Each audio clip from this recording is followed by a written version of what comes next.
नमो बुद्धहंकार चेतानिनाहं न च श्रोतजिह्वे न च घ्राणनेत्रे न च व्योमभूमिर्न तेजो न वायुः चिदानन्दरूप शिवोऽहं कही निम्ने बाटे घर के समाचार हो, पूछे जब हमार बिरना एक तमुनी हम अपना दर्द से, एक तमुनी हम अपना दर्द से, दूसरा इरतिया अंधरिया रे नदी दिया जरा दा अंगूरी में डसले बिया नजनिया रे नदी दिया जरा दा त्रिभुवन विदित अवध जेकर नौआ बड़ निक लागे राघव जी के गौआ, बड़ निक लागे राघव जी के गौआ, बड़ निक लागे। हमें ये भी बताया गया कि आप श्री राम भद्राचार्य के कहीं ना कहीं शिष्य भी रहे हैं और उनके बड़े करीबी माने जाते हैं, तो जरा उनके बारे में उल्लेख करते हुए हमारे दर्शकों को बताने की कोशिश करो। हमारे नमस्कार, प्रद्युम्न कुमार नाम है मेरा, नेशनल पब्लिक कम्युनिकेशन देख रहे हैं आप।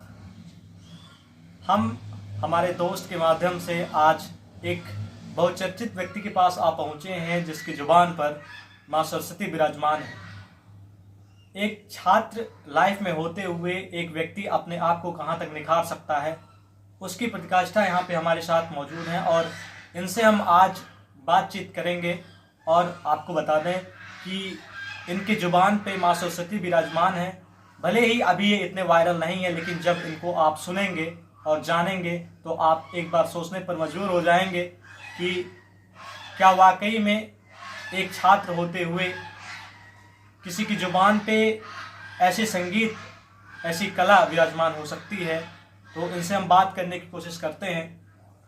सर, क्या नाम है आपका? हमारे मित्र जो आपके भी मित्र हैं, हमारे बड़े भाई वेद प्रकाश जी, जिन्होंने हमें बताया कि आप आए हुए हैं उनके पास और हमें आपसे मिलने का मौका मिला।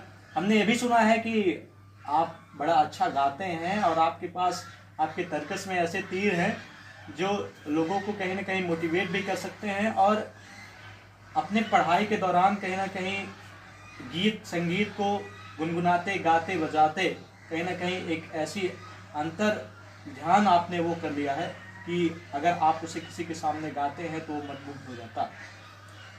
नमस्कार, सबसे पहले आपके चैनल के माध्यम से जुड़े हुए सभी श्रोताओं को मेरा प्रणाम, आभार। और आपका आभार कि आप हमारे पास आए। जैसा कि आपने बताया है कि वेद प्रकाश जी हमारे बहुत परम मित्रों में से, जान लीजिए कि एक श्लोक है कि पूरा कवि नाम करना प्रसंगे कनिष्ठिका अधिष्ठित कालिदास। तो पहले इसका अर्थ में जाएंगे, डीप हो जाएगा, बस इतना समझ लीजिए कि एक श्रेष्ठतम मतलब परम मित्रों में सबसे ऊपर अगर किसी का स्थान है तो वेद प्रकाश जी का है। हमारा नाम सत्यम मिश्र है, हमारा घर जो है प्रतापगढ़ है और शिक्षा दीक्षा में हमने व्याकरण विषय से आचार्य किया हुआ है। संपूर्ण विश्वविद्यालय के छात्र हैं। और जैसे हमें कहीं ना कहीं कुछ बताने की कोशिश करिए, क्योंकि अपने जो ज्ञान की श्रृंखला है उसमें से कुछ पिटारे जो है वो निकाल कर हमें दर्शकों तक ले जाने की कोशिश करिए। ज्ञान की श्रृंखला की बात करें तो आजकल ज्ञान का जो परिदृश्य है, ज्ञान का जो एक समय सीमा है, बहुत बाध्य कर दिया गया है। ज्ञान का तात्पर्य सिर्फ इतना रह गया है कि हमें नौकरी चाहिए। लोग पढ़ाई कर रहे हैं इसलिए कि हमें नौकरी चाहिए, जबकि ज्ञान और नौकरी दोनों अलग विषय हैं।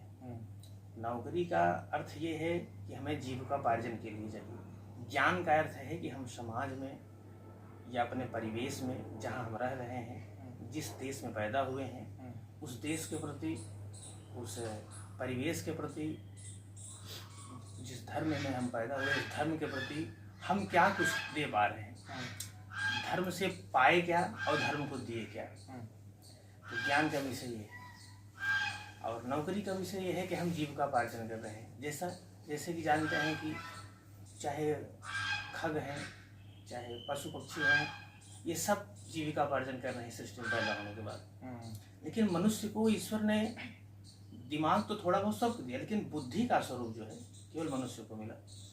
हमें ये भी बताया गया कि आप श्री राम भद्राचार्य के कहीं ना कहीं शिष्य भी रहे हैं और उनके बड़े करीबी माने जाते हैं। तो जरा उनके बारे में उल्लेख करते हुए हमारे दर्शकों को बताने की कोशिश करें। हमारे पिताजी के जो पिताजी थे, हमारे दादाजी, वो 3 भाई थे। 3 भाई हैं। दादाजी तो हमारे गोलोकवासी हो गए। तो जो हमारे बीच वाले दादाजी हैं, उन्हीं के पद में तो अब कैसे पद जोड़े, ये समझ लीजिए हमारे जो बीच वाले चाचा जी हैं, उन्हीं के सगे मामा जी हमारी दादी के सगे भाई हैं। तो परिवार से हम लोग मार्गदर्शन लेने के लिए, गुरु जी का आशीर्वाद लेने के लिए हमेशा उनसे जुड़े हैं, जुड़े रहते हैं, जुड़े रहेंगे भी। और वर्तमान समय में गुरु जी चित्रकूट में अपना आश्रम बनाए हैं। तो इस हिसाब से गुरु जी से एक गुरु का भक्त के, हर भक्त के प्रति अपना एक अलग संबंध होता है। लेकिन क्योंकि एक पारिवारिक होने के कारण हम ही इस भाग्यशाली हैं कि हम खुद अपना रिश्ता गुरु से जुड़े हुए हैं। और रिश्ता ये है कि वह दादी जी के सगे भाई हैं, पिताजी के मामा। तो हमारे दर्शक सुनना चाहेंगे आपके मुख से कि जो आप गुनगुनाते रहते हैं, जरा हमारे दर्शकों को भी एक आध श्लोक बता के। सबसे पहले एक शिव जय का स्तोत्र सुनाते हैं।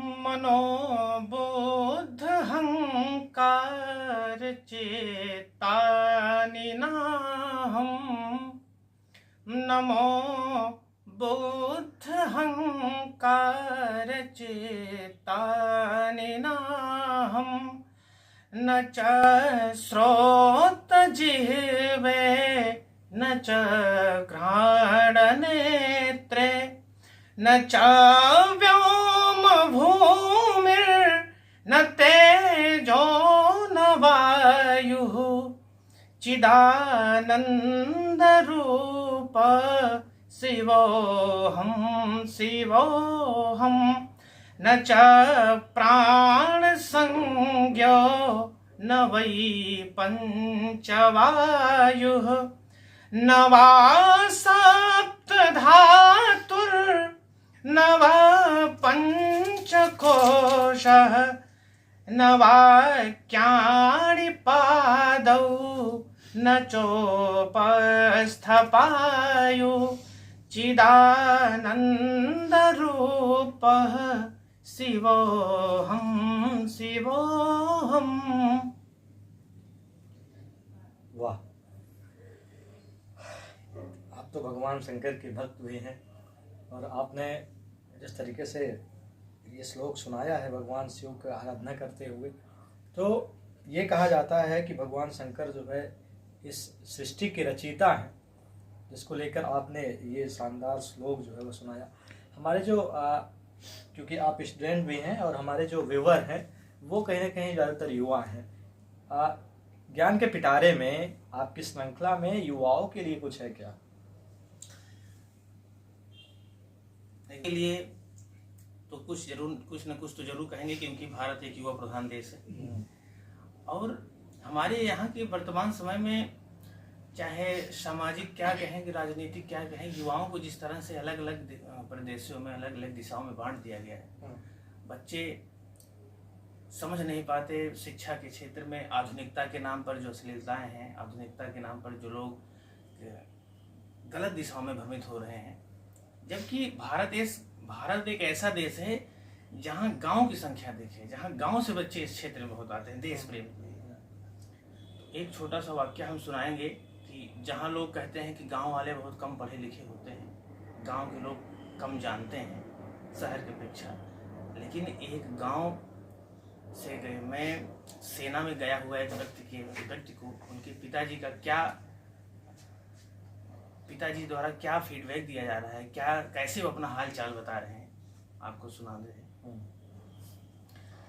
एक व्यक्ति जो अपने बेटे के मित्र से अपना हालचाल अपने बेटे तक पहुंचाने का प्रयास करता है, जिसका लड़का सरहद पर अपने देश अपनी माँ की रक्षा करने के लिए तत्पर है, तो उनके मित्र से कहता है कि हमारे बेटे से मिलकर उनको हालचाल दीजिएगा कि कहीं हनुमने बाटे घर के समाचार हो, वाह, कहीं हनुमने बाटे घर के समाचार हो, पूछे जब हमार बिरना, कहीं हनुमने बाटे घर के समाचार हो, पूछे जब हमार बिरना,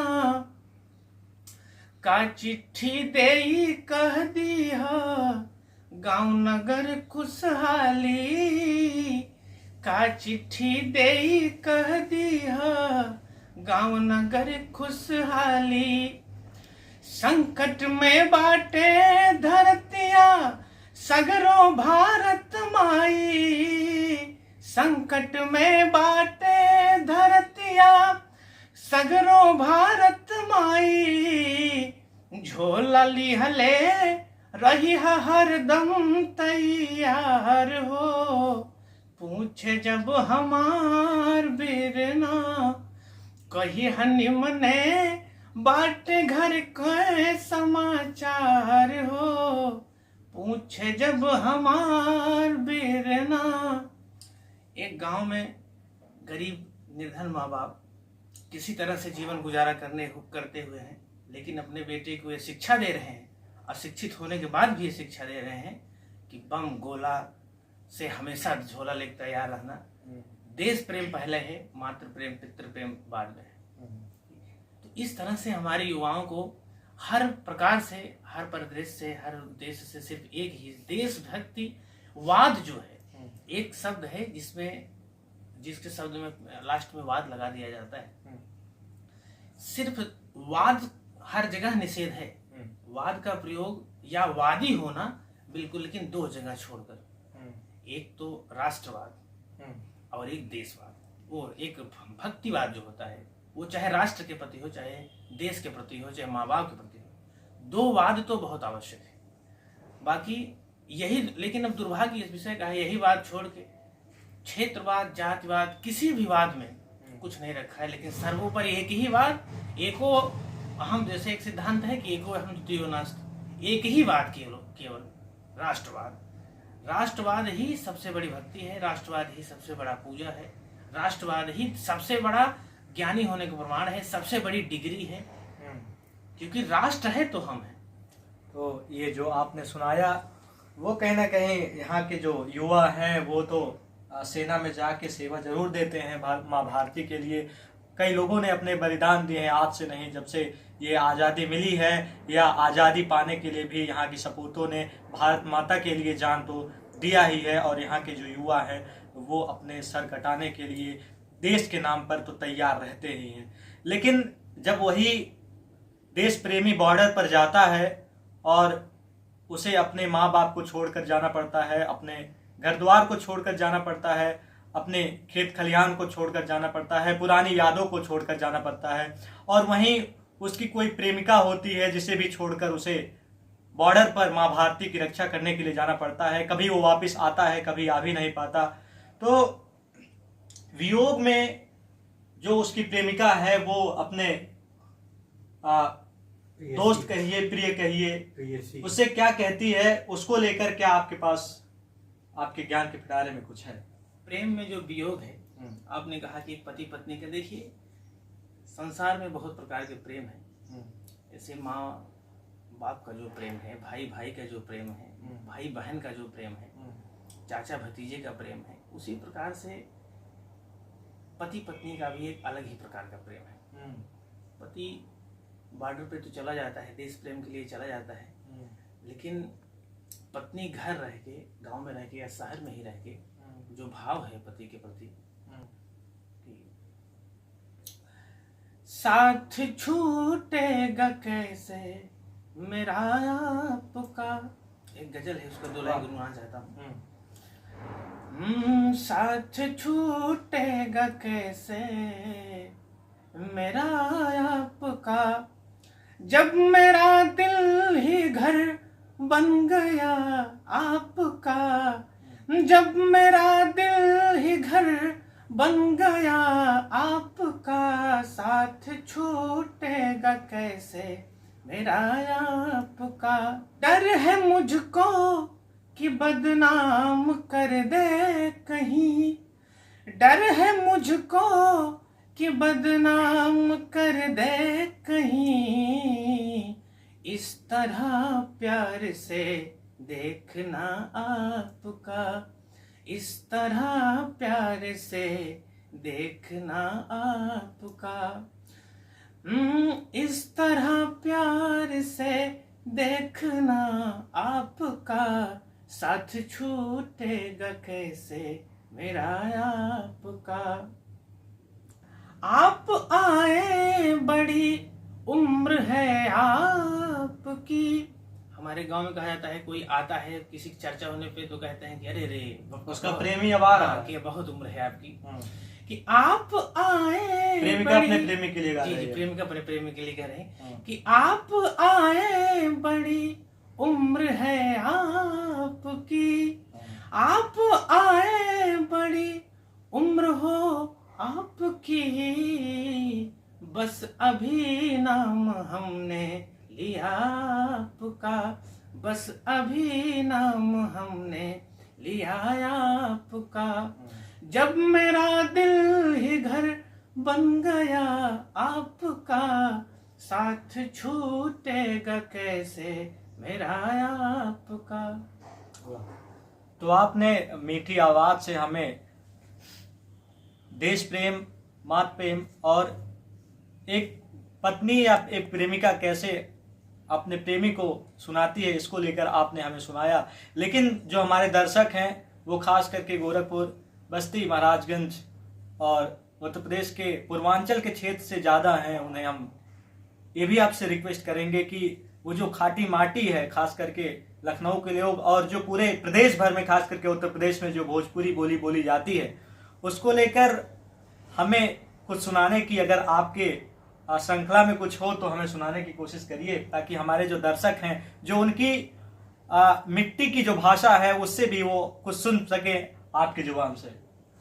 आंगुरी में डसले बिया नगनिया रे ननदी दिया राजरादा, आंगुरी में डसले बिया नगनिया रे ननदी दिया राजरादा, एक तमुनी हम अपना दर्द से, एक तमुनी हम अपना दर्द से, दूसरा इरतिया अनहरिया रे ननदी दिया राजरा दा, आंगुरी में डसल बिया नगनिया रे ननदी दिया राजरा दा, पटना सहरिया से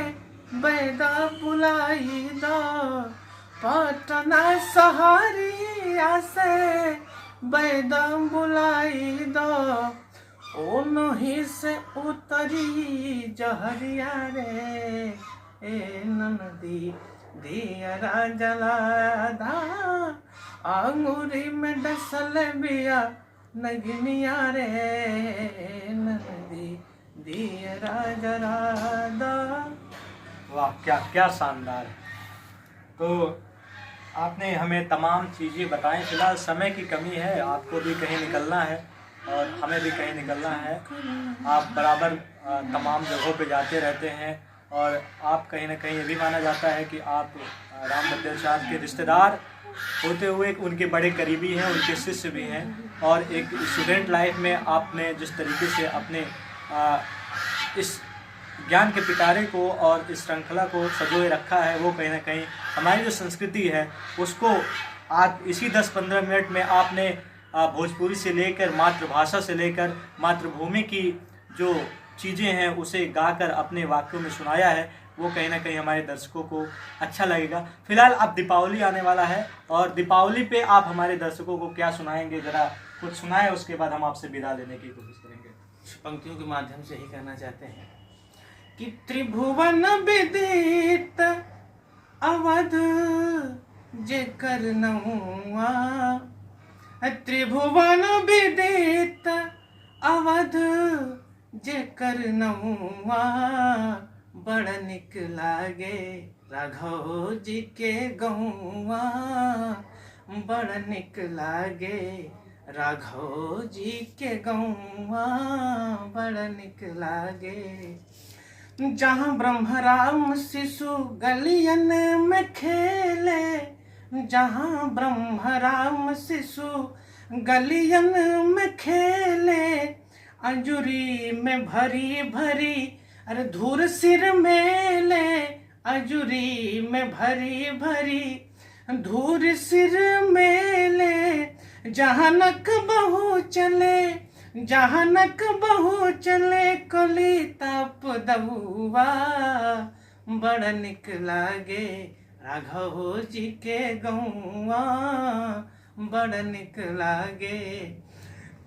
त्रिभुवन विदित अवध जेकर नहुआ, बड़ निक लागे राघव जी के गौआ, बड़ निक लागे।